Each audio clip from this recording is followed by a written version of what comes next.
오직 주의 보혈 주의 긍휼을 의지하여 나아가리. 왕 대신 주 앞에 나 경배합니다. 주님만 찬양받기 합당하시니 큰 존귀와 영광 홀로 받으소서. 오 주 앞에 나 나아갑니다.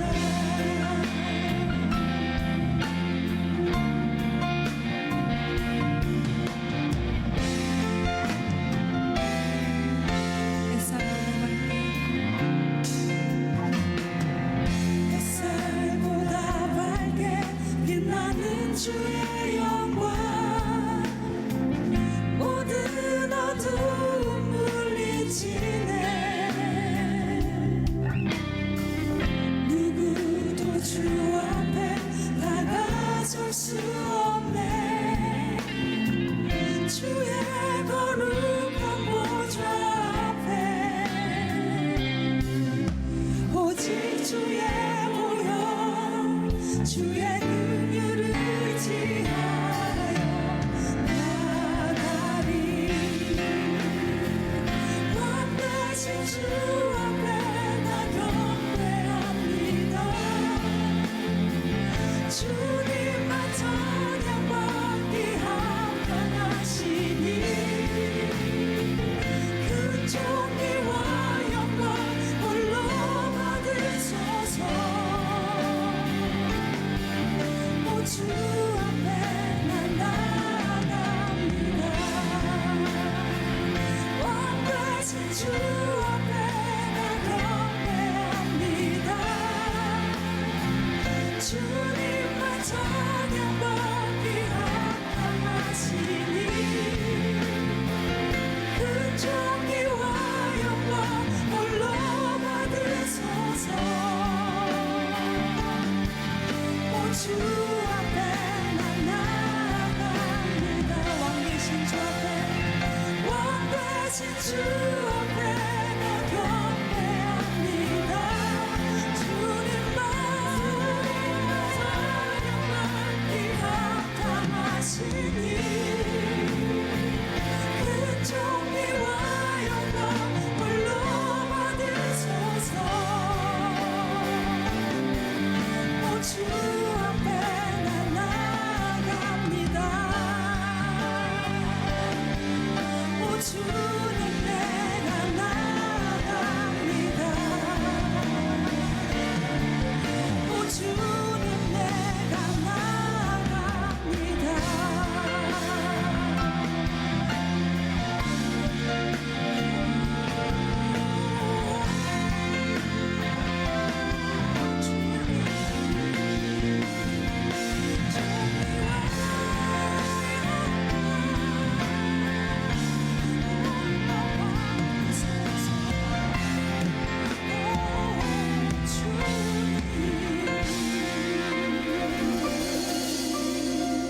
아멘.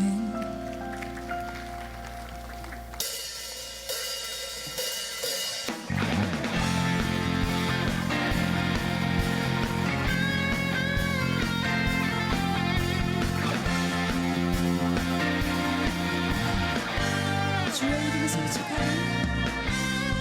주의 이름 송축하리. 주의 이름 송축하리. 지존하신 주의 이름 찬양. 주의 이름 송축하리. 주의 이름 송축하리. 지존하신 주의 이름 찬양. 주의 이름 송축하리. 주의 이름 송축하리. 주의 이름 송축하리. 지존하신 주의 이름 찬양. 주의 이름 송축하리. 주의 이름 송축하리. 지존하신 주의 이름 찬양. 주님의 이름 주님의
안전하리 영광스러운 주의 이름 영광스러운 주의 이름 영광스러운 주의 이름 찬양 찬양 영광스러운 주의 이름 영광스러운 주의 이름 영광스러운 주의 이름 찬양 주님의 이름 주님의 이름은 강한 성문 그곳에 달려간 자 안전하리 주님의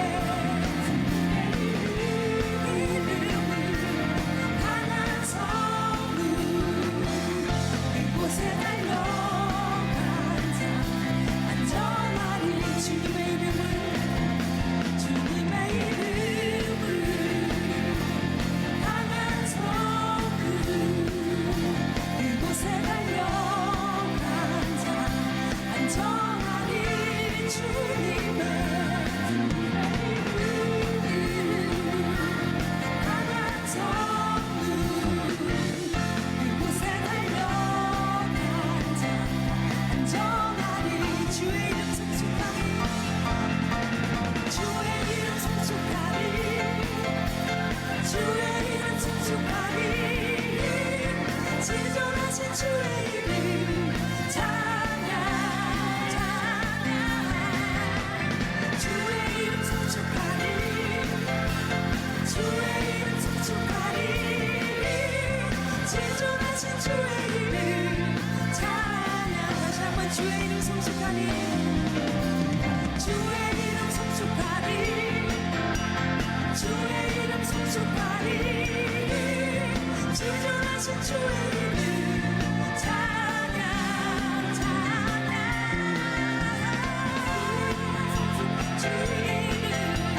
주의 이름 성축하리 지존하신 주의 이름 찬양 아멘 주님 영광의 박수 올려드리겠습니다.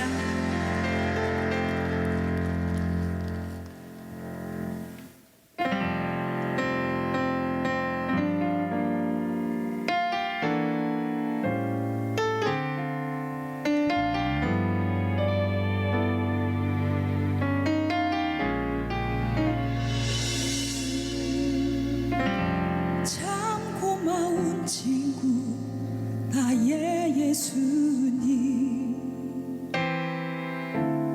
나는 깨지기 쉬운 질그릇과 같으나 때론 낙심해도 포기지 않는 예수의 생명이 내 안에 있기에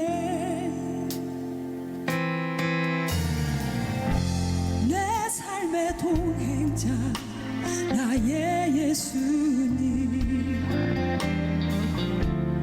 나는 기대가 없는 어린 나귀 같으나 늘 쓰러지나 다시 일어나도 예수의 생명이 내 안에 있기에 나의 약함은 나의 자랑이요 나의 실패는 나의 간증이요 나의 아픔은 나의 영광이니 그 부르심 따라 내가 걸어갑니다. 내 삶의 동행자 나의 예수님 나는 기대가 없는 어린 나귀 같으나 늘 쓰러지나 다시 일어나도 예수의 생명이 내 안에 있기에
부르심 따라 내가 걸어갑니다.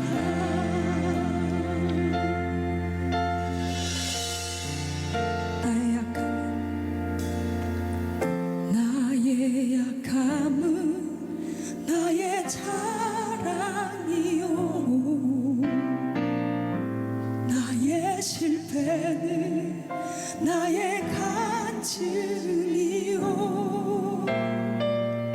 나의 아픔은 나의 영광이니 그 부르심 따라 내가 걸어갑니다.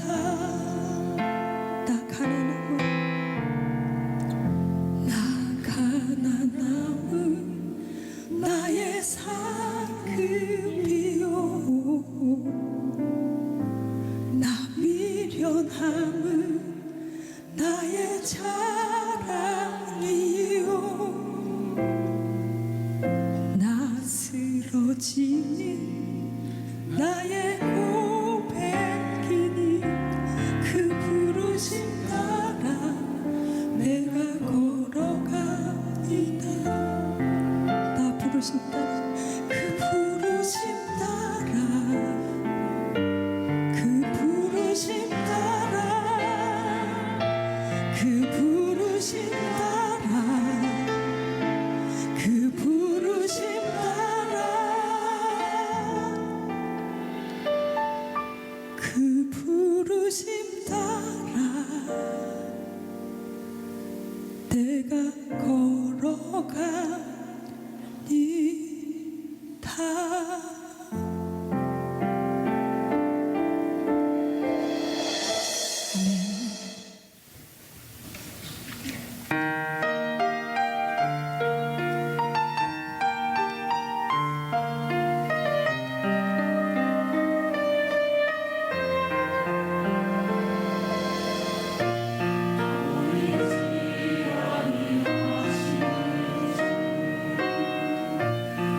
그러나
오늘의 말씀은 고린도전서 12장 10절에서 11절 말씀입니다.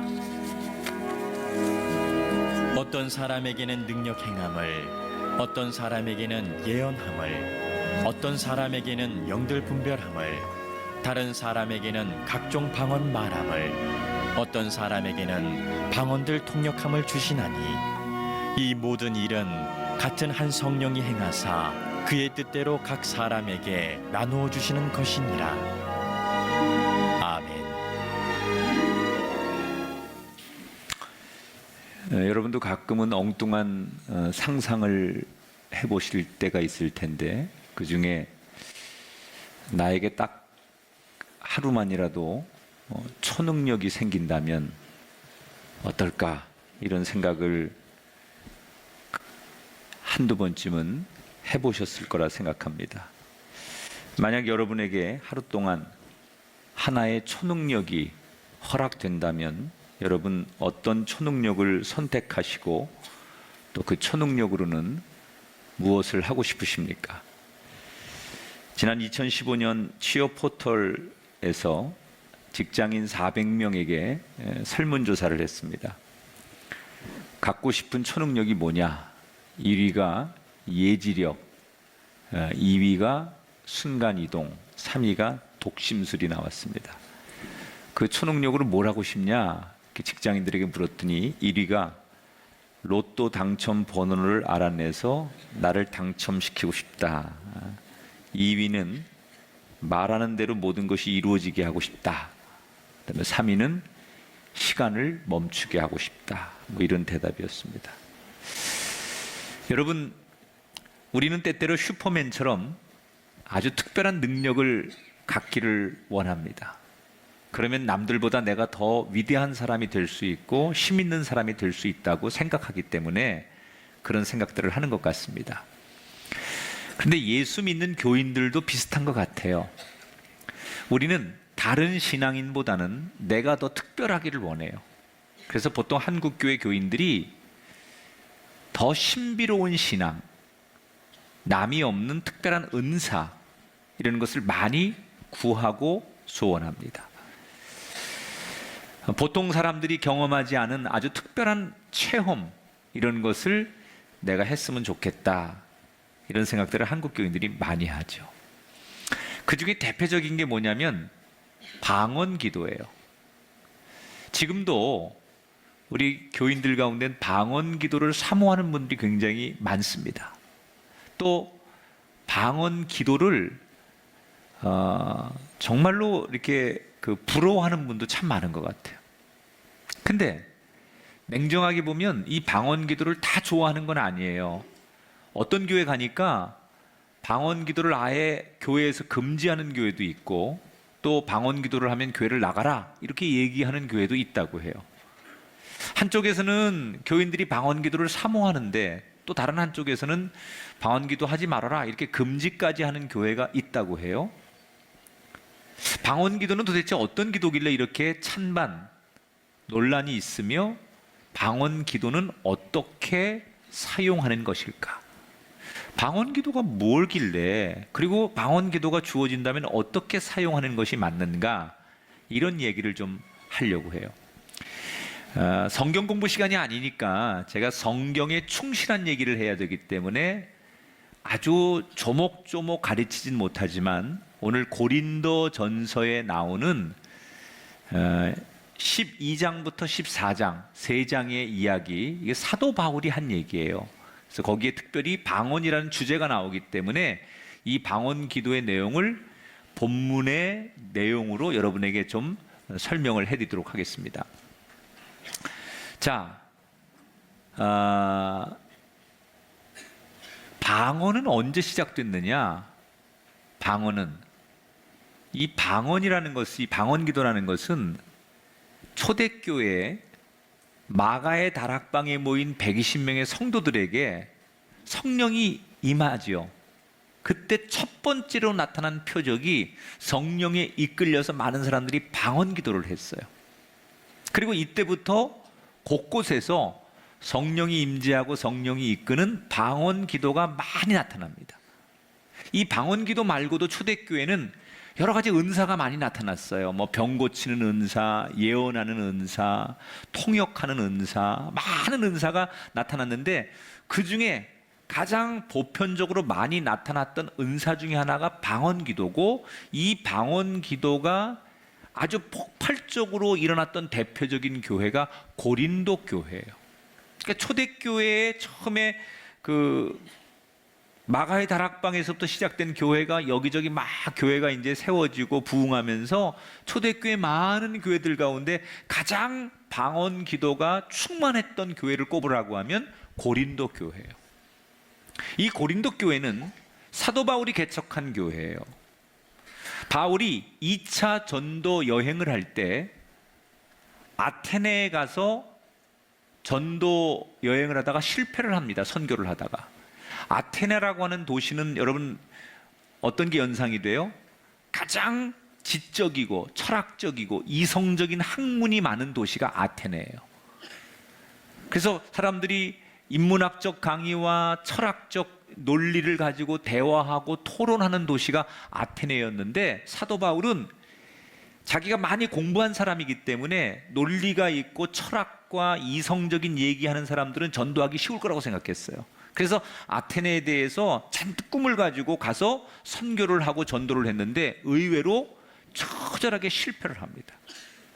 그러니까 설교를 잘하고 뭐 우리가 기도를 잘하고 이거는 무슨 머리가 좋거나 공부를 했다고 잘하는 건 아닌 것 같아요. 하나님의 일은 하나님이 이끌어 주셔야 되는 거지 내가 공부를 많이 했다고 되는 건 절대 아니다. 그래서 너무 실망을 합니다. 내가 이거밖에 안 되나? 내 수준이, 내 능력이 이거밖에 안 되나? 그래서 스스로 상처를 입고 그가 아테네를 떠나서 너무너무 좌절과 상처의 마음을 가지고 찾아간 다음 도시가 고린도라는 도시예요. 이 고린도는 항구 도시예요. 그래서 외국 사람들이 많이 무역하러 왔다 갔다 하다 보니까 굉장히 이 문화적으로 퇴폐 문화도 많고 사람들이 다양하고 모든 걸 빨리빨리 받아들이고 유행이 많은 동네. 이곳에 갔어요. 이미 아테네에서 실패를 했기 때문에 고린도에 가서 뭐가 잘 될 거야 라는 기대 없이 간 거예요. 그런데 그곳에 가서 예기치 않은 아주 운명적인 사람을 만나게 돼요. 아굴라라고 하는 부부를 만납니다. 이 사람들은 천막 공장을 운영하던 사람들인데 이 사람들을 만나서 이 사람들하고 뜻이 맞아서 개척교회를 해요. 그래서 그 고린도 교회에 교회를 개척해서 서로가 목회를 하는데 1년 6개월 동안 바울이 열심히 목회를 합니다. 그런데 놀라운 것은 고린도 교회가 막 부흥하는 거예요. 아테네에서는 그렇게 자기가 전도하고 교회를 세우려고 해도 안 됐는데 고린도에 와서 전혀 생각지도 않은 만남과 생각지도 않은 개척을 하고 그리고 생각지도 않게 교회가 막 부흥하는 거예요. 여러분이 하고 싶어서 잘 되는 일도 축복이지만 여러분이 정말 생각지도 않았는데 길이 열리고 여러분 생각지도 않았는데 하늘의 문이 열리고 여러분이 계획하지도 않았는데 받는 복도 넘치게 되길 주 이름으로 축원합니다. 그게 하나님의 은총이죠. 내가 계획하고 생각한 것보다 더 잘 되게 만드신 하나님. 그게 고린도 교회의 축복이었어요. 그래서 1년 6개월 동안 너무너무 목회를 신나게 하고 재미있었고 고린도 교회는 말 그대로 아주 모범적인 교회였어요. 이제 사도 바울은 1년 6개월을 목회하고 3차 전도 여행을 위해서 고린도 교회를 떠나게 돼요. 자, 얼마 지나지 않아서 자기가 개척을 하고 세웠던 고린도 교회 소식을 듣게 되는데 별로 좋은 소식이 아니에요. 아니, 고린도 교회가 서로가 이렇게 교인들끼리 그렇게 좋은 교회였던 교회가 갈등을 하고 그리고 교회에서 분열이 일어났다는 거예요. 여러분, 지금도 현대 교회들이 많은 어려움에 처하는 이유는 외부의 핍박이 문제가 아니라 내부의 교인들끼리의 갈등이에요. 이게 우리가 지옥이라는 것은요, 남이 나를 괴롭혀서 지옥이 아니라 내가 내 마음속을 잡지 못하는 게 지옥이고요. 우리 가정이 편치 못하고 가족끼리 다투고 가까운 사람끼리 다투는 것이 지옥이에요. 지금도 교회들이 많은 어려움을 겪는 게 2000년 전 초대교회 고린도 교회하고 비슷해요. 왜 고린도 교회가 갈등을 빚느냐? 이유는 간단해요. 부자들과 가난한 사람들이 교회에 다 모이는데 이게 어울리질 못하는 거예요.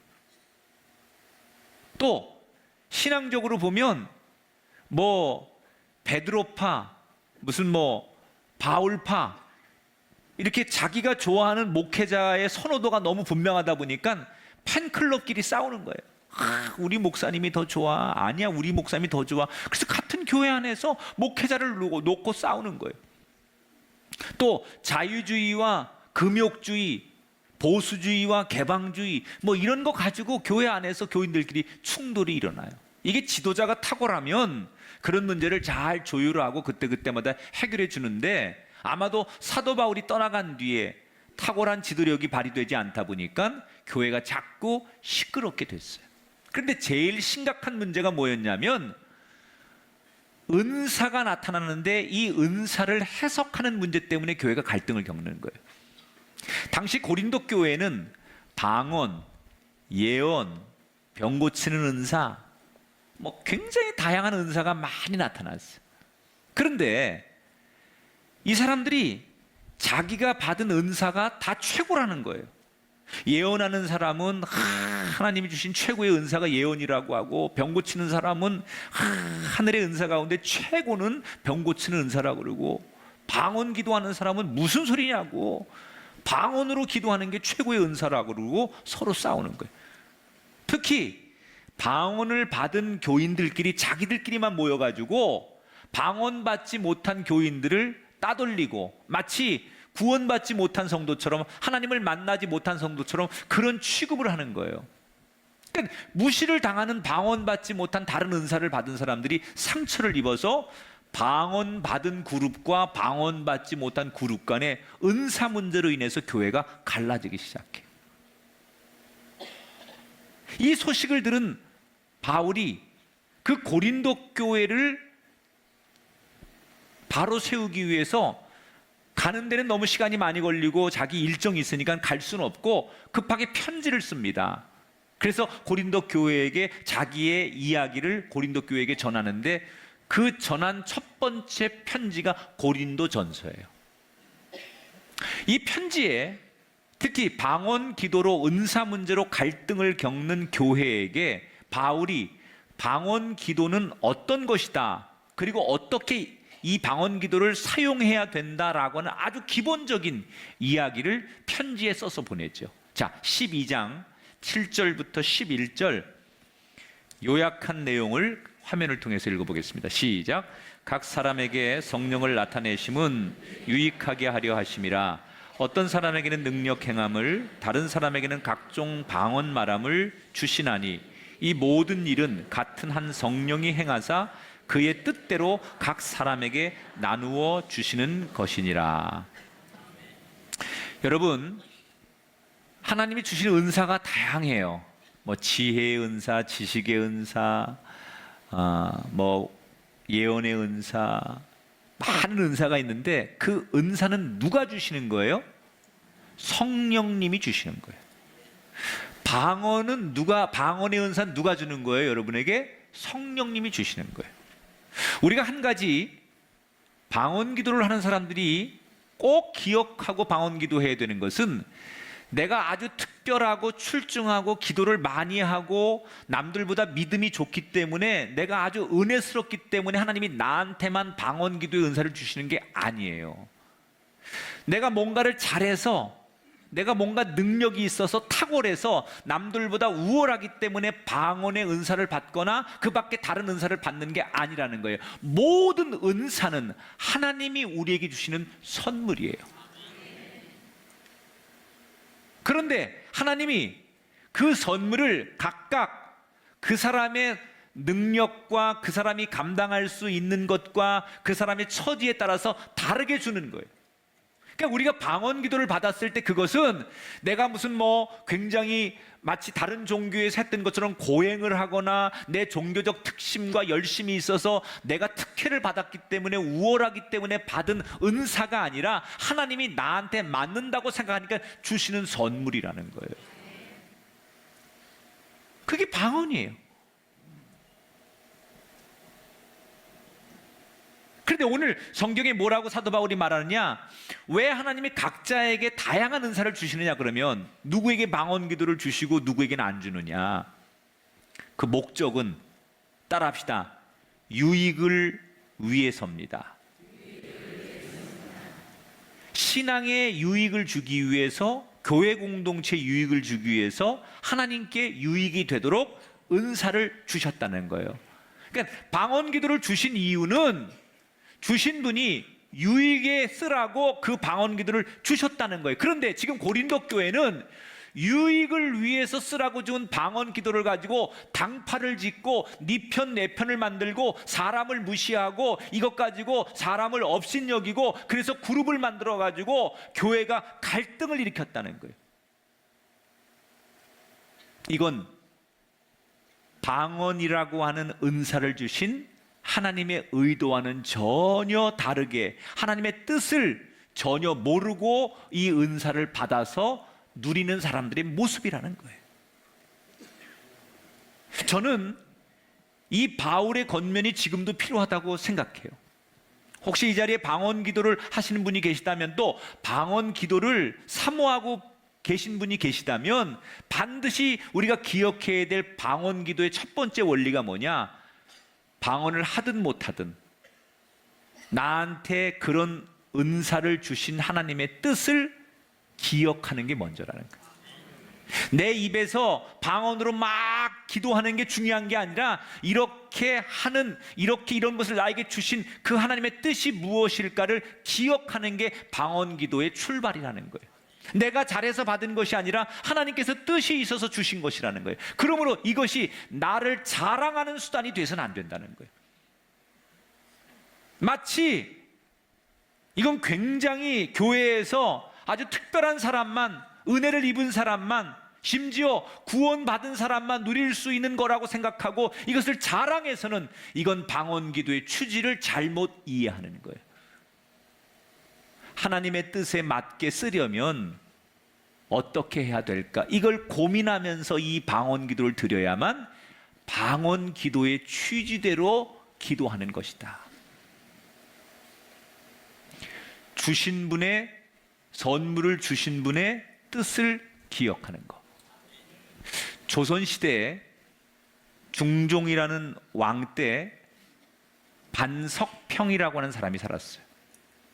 이 사람은 아버지가 양반이고 어머니가 노비였어요. 그런데 그렇게 해서 그 사이에 태어났는데 자기 신부는 노비예요. 종으로 평생 살아야 되는 신분이에요. 하루는 전직 판서 대감집에 가서 종으로 일을 해요.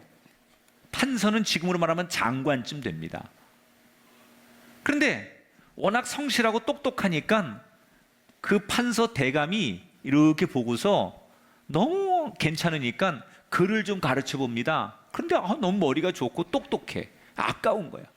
그래서 어느 날 이 판서가 이 반석평을 불러서 보는 앞에서 노비 문서를 불태우고 이렇게 얘기하죠. 너 한 사람의 종이 되지 말고 백성을 섬기는 종이 되거라. 그리고는 자기 친척 중에 아들이 없던 그 친척이 하나 있는데 그 양반 집에 양자가 되도록 주선을 해줍니다.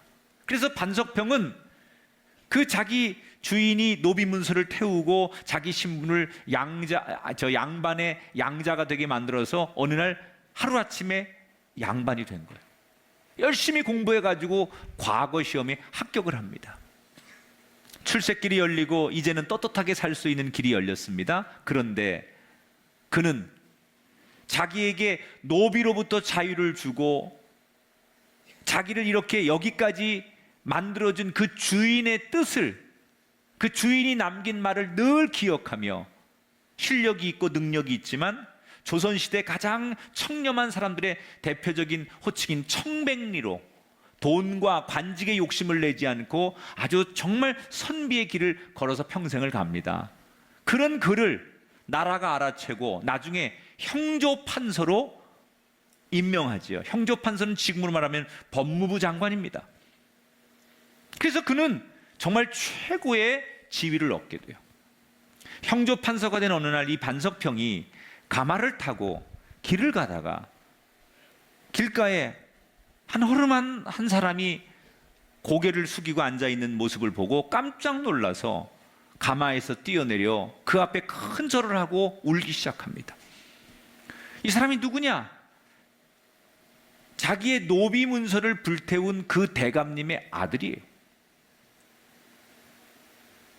반석평은 견딜 수가 없었어요. 그래서 왕에게 찾아가서 자기의 원래 신분과 과거의 신분을 다 이야기해요. 그리고는 자신의 벼슬을 깎아서 자기에게 은혜를 주었던 그 주인의 아들에게 자기의 몫을 주었으면 좋겠다 이렇게 청합니다. 사실은 왕으로서는 자기 신분을 속여서 여기까지 온 그를 얼마든지 죽일 수 있어요. 그러나 중종은 그런 반석평의 마음 씀씀이에 감동을 하고 옛 주인의 아들에게도 벼슬을 주고 반석평의 지위도 그대로 유지시켜 주는 거예요. 여러분, 왜 반석평은 자신의 치부를 드러내면서 편한 길을 놔두고 어려운 길을 선택해서 스스로 자기를 위험에 빠뜨렸을까요? 그 이유는 자기를 노비에서 양반으로 올려준 주인의 그 뜻을 평생 잊지 않고 기억했기 때문이라는 거예요. 한 사람의 종이 아니라 백성들을 섬기는 종이 되어라. 그 자기를 잊게 해준 주인의 그 말 한마디를 평생 잊지 않으려고 몸부림친 반석평은 왕과 조정과 백성들에게 인정을 받는, 너무너무 감동하는, 존경받는 인물이 되었다는 거예요. 여러분, 이 반석평의 이야기가 오늘 하나님 앞에서 우리의 모습 아닙니까? 우리 모두는 죽어야 마땅한 사람들이었는데 주님께서 십자가 보혈로 죄 문서를 다 태우셨습니다. 우리를 새롭게 살라고 하나님을 아바 아버지라고 부르라고 하면서 우리를 자녀 삼아 주셨습니다. 그리고 가장 좋은 하늘의 은사를 우리에게 선물로 주셨습니다. 그렇다면 여러분이 하고 있는 그 방언 기도는 우리가 어떻게 사용해야 합니까? 그게 자랑의 수단이 되거나 남에게 나를 과시하는 수단이 되거나 내 의의를 드러내는 수단이 되어서는 안 되고, 나를 살려주시고 나에게 이 귀한 선물을 아낌없이 주신 그 하나님의 뜻이 무엇인가를 기억하고 그 뜻대로 살려고 하는 사람, 그것이 방언 기도라는 은사를 제대로 쓸 줄 아는 사람의 기본이라는 거예요. 특별히 여러분 여기 방언 기도를 하시거나 사모하는 분이 있다면 방언을 받는 것이 중요한 것이 아니라 주님의 뜻대로 하는 게 중요하다. 주님의 뜻대로 구분하는 게 중요하다. 따라합시다. 주신 분의 뜻을 기억합시다.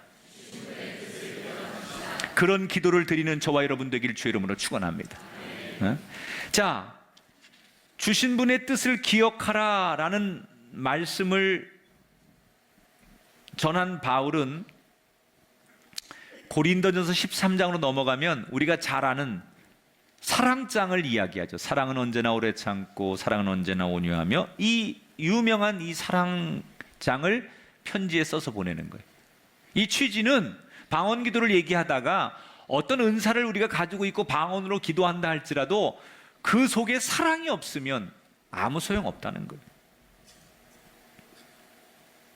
그리고는 14장으로 넘어가서 두 번째, 방언 기도를 하는 사람들에게 방언 기도를 어떻게 이해해야 되는지를 권면하지요. 14장 14절 15절을 함께 읽어보겠습니다.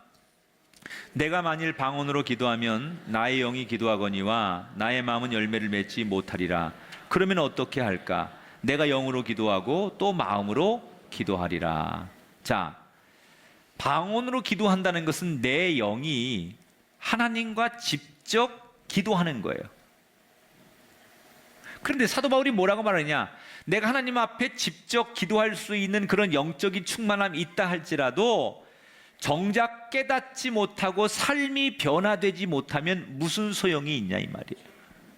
다시 말하면 어떤 은사, 방언 같은 대단한 은사를 내가 가지고 그걸 가지고 기도한다 할지라도 그렇게 몇 시간을 기도하고 철야 기도를 하고 많은 기도를 방언으로 제단에서 또는 가정에서 한다 할지라도 내 삶의 자리에서 삶이 동반되는 삶으로 드리는 기도가 없다면 그 방언의 기도는 고린도전서 13장에 나오는 울리는 꽹과리와 같다는 거예요.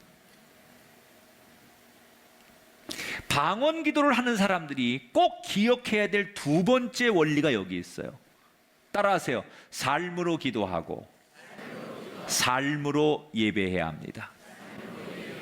여러분, 신비로운 말로 기도했다고 해서 그게 능력 있는 기도가 아닙니다. 신기한 능력이 나타난다고 해서 능력 있는 게 아닙니다. 삶으로, 내 삶을 통해서 드리는 예배, 내 삶을 통해서 드리는 기도가 진짜 능력 있는 기도라는 거예요. 하나님이 우리에게 방언 기도를 주셨는데 방언 기도하는 사람은 능력 있는 사람이고 대단한 사람이고 신비한 사람이고 성령 충만한 사람이 아니라 그런 기도를 할지라도 내 삶의 자리에서 삶으로 하나님 앞에 몸으로 인생으로 드리는 기도와 삶이 없다면 그것은 기도가 아니라는 거예요. 사도 바울은 고린도 후서 두 번째 쓴 편지에 자기 자신에 대해서 이런 고백을 해요. 고린도 후서 12장 7절에 보면 여러 계시를 받은 것이 지극히 크므로 너무 자만하지 않게 하시려고 내 육체의 가시 곧 사탄의 사자를 주셨으니 이는 나를 쳐서 너무 자만하지 않게 하려 하심이라. 여러분, 바울은요 어떤 누구보다도 당시에 가장 많이 하늘의 환상을 본 사람이에요. 그리고 은사로 따지자면 방언으로 기도 많이 한 사람이고 신비로운 은사와 능력을 병고침이나 예언하는 능력 이런 걸 어느 누구보다도 많이 하나님 앞에 받았던 사람이 사도 바울이에요. 그러니까 세상적으로는 자랑할 거리가 너무 많은 사람이에요. 그런데 바울이 뭘 깨닫느냐? 하나님은 내가 가지고 있는 이런 신비로운 기도를 받으시는 게 아니라 한마디로 내 삶에서 삶의 현장에서 내가 살아가는 인생 속에서 드리는 기도를 더 기뻐하시는 분이라는 거예요. 그래서 사도 바울이 자신을 괴롭히는 육체의 가시에 고맙다고 말하는 거예요. 여러분, 바울이 육체적인 질병이 있었어요. 너무 괴로우니까 하나님 앞에 하나님, 내가 남들은 다 고치는데 왜 내가 내 병을 못 고칩니까? 하나님, 내 이 육체의 가시와 같은 이 병을 하나님 제발 좀 고쳐주세요. 내가 덕이 안 됩니다. 하나님, 남은 다 고쳐주면서 내가 내 병을 못 고치니까 하나님, 내가 하나님 앞에 떳떳하고 사람들 앞에 복음을 효과적으로 전할 수 없고 너무 괴로우니까 내 질병을 고쳐주세요. 그리고 3번 기도했습니다. 근데 뭐라고 말해요? 하나님이 안 고쳐주셨는데 그 덕분에 자기는 내가 얼마나 연약한 사람인지 알게 돼서 내가 그것 때문에 하나님 앞에 더 겸손해지고 하나님 앞에 매달리게 되어서 내가 삶 속에서 늘 하나님을 의지하지 않으면 안 되는 사람에게 하나님을 늘 고백하고 하나님을 바라보고 살게 되다 보니 지금은 오히려 그게 너무나 고맙다는 거예요. 사람들은 내가 대단한 줄 알아요. 환상을 보고 예언을 하고 방언을 하는 이 사도 바울의 사람들은 대단한 줄 아는데 실제로 자기 질병 때문에 자기 병 하나 고치지 못하는 것 때문에 늘 돌아오면 하나님 앞에 무릎 꿇고 하나님, 나는 하나님 없이 못 삽니다. 하나님의 은혜 없이 못 사는 사람입니다. 하나님, 나를 제발 지켜주세요라고 작은 아이처럼 부르짖는 삶의 기도가 있었기 때문에 오늘 내가 있을 수 있다 이 말이에요.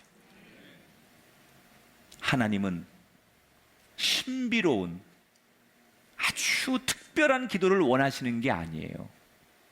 내 삶에서 어린아이처럼 그저 일상적인 이 용어와 일상적인 삶에서 드리는 기도를 가장 기뻐하시는 분이라는 거예요. 삶이 없는 기도는, 그래서 우리가 보통 고행하고 그저 뭐 굴에 들어가서 기도만 하고 늘 하나님 앞에 그저 그냥 하루 24시간 일주일 내내 온전히 기도만 하는 사람이 그게 정말 좋은 기도냐? 사도 바울은 아니라는 거예요. 좋은 기도는 삶의 자리에서 그 삶이 함께 사라지면서 드리는 기도가 최고 좋은 기도라는 거예요. 로마가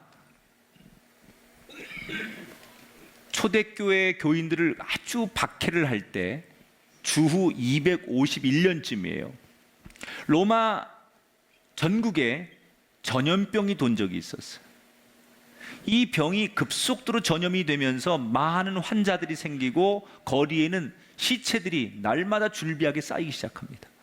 그러니까 사람들이 밖에 나가면 전염병이 도니까 밖에도 못 나가고 시체가 썩어서 막 냄새가 나는데도 누구 하나 그 시체를 치울 생각을 못 하는 거예요. 왜? 전염병 때문에. 그러니까 악순환이 계속되면서 전염병은 더 창궐해지고 시체는 더 길거리에 쌓이게 됩니다. 이때 아프리카의 당시의 주교였던 키프리안 누스라고 하는 주교가 그 교인들에게 이렇게 외칩니다. 여러분, 저 로마 사람들이, 이방인들이 비록 우리를 박해했지만 우리는 예수님 말씀대로 사는 사람들 아닙니까? 예수님 우리에게 뭐라고 말씀하셨습니까? 원수를 사랑하라고 하셨습니다. 그래서 우리는 비록 저들이 우리의 원수고 우리를 죽인 사람들이지만 우리는 저들에게 가야 됩니다. 우리가 길거리로 나가서 저 시체들을 치우고 병든 사람을 돌보는 것, 그것이 우리가 주님 앞에 드려야 될 또 하나의 예배입니다. 그러면서 교인들에게 그 전염병으로 죽어가는 환자들을 돌보고 시체를 치우자고 교인들을 세상으로 끌어내기 시작해요. 그래서 초대교회 교인들이 목숨을 걸고 길거리에 나가서 시체를 치웁니다. 그런데 그렇게 교인들 덕분에 전염병이 조금씩 줄어들고 시체가 없어지면서 도시가 다시 활기를 띠게 되지요. 놀라운 것은 그들이 드린 그 삶의 거리의 예배 때문에 전염병이 돌고 나서 많은 이교도들이 교회를 자원해서 등록하기 시작하더라는 거예요. 여러분, 그 교회에서 거리로 나가서 삶으로 드리는 예배가 있기 전에 그들은 교회 안에서 방언으로 기도하고 방언으로 찬송하고 예배 때마다 여러 가지 기적들이 교회 안에 나타났었고 병 고침의 일들이 일어났습니다. 그런데 그때 폭발적인 부흥이 일어나지 않았습니다. 거리로 나가서 삶으로 예배하고 삶으로 기도할 때 그때 하나님이 그 교회를 가장 부흥되게 하셨다는 거예요. 예수를 믿는다는 것은 내 삶을 완전히 돌이키는 것을 말하는 거예요. 절대로 방언 기도는 자랑하라고 주신 게 아니에요. 그 기도의 의미를 알고 깨닫고 내 삶이 변화되는데 그 방언 기도는 쓰여야 돼요. 할렐루야. 그게 하나님이 우리들에게, 여러분에게 방언 기도를 주신 이유라는 거예요. 방언 기도는 하나님이 주신 은사, 선물 중에 하나예요.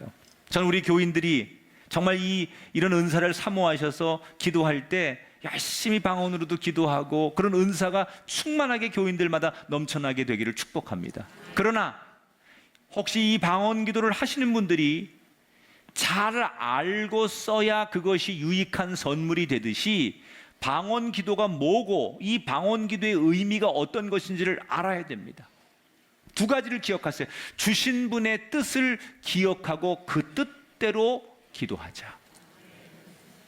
방언 기도는 영적으로만 하는 것이 아니라 삶으로 기도하고 삶으로 예배하도록 만들어야만 그 기도가 완성되는 것이다. 영적으로만 내 입에서 하나님 앞에 막 아주 그 거룩한 소리로 하나님과 대화하는 것이 방언 기도가 아니라 영적인 것을 넘어서 삶으로 연결되게 만드는 것이 진정한 방언 기도다.